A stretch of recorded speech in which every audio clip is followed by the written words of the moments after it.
It was a collective sigh of relief inside a Lake County courtroom today. The man who killed 7 people and injured 48 others at the Highland Park Parade 4th of July shooting in 2022 was sentenced to life in prison without the possibility of parole.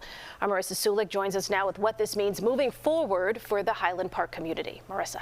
Erica, as one shooting survivor put it today was a culmination of everything that started on July 4th, 3 years ago.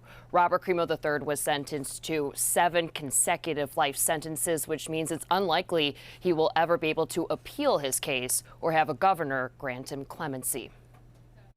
It's a scene in downtown Highland Park the entire community wants to put behind them.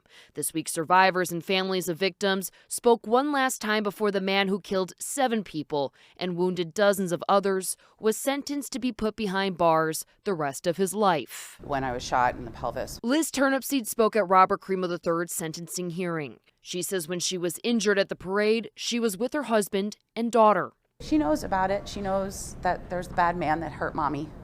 And she knows that he was going to go to jail for the rest of his life and he wasn't going to hurt anybody else anymore. But the defendant was not in the courtroom today. He, in fact, absenced himself many times from these proceedings. And it is clear that he was unable to confront what he had done. Crimo did not appear in the Lake County courtroom for any part of his sentencing hearing. He was asked to come multiple times, but declined and did not provide any statements or apologies. I am so sorry. From the bottom of my heart, and I'm very heartbroken. The only sorry the community got was the night of the shooting, when his uncle apologized. 2 years ago, his dad, Robert Crimo Jr., was sentenced to 60 days in prison on 7 felony counts of reckless conduct. Prosecutors say he should have known his son was a danger to the public when he signed his firearm ownership identification card. At age 19, Robert Crimo III needed a parent signature. Now the convicted killer will spend the rest of his life in a state prison, as the city tries to move on.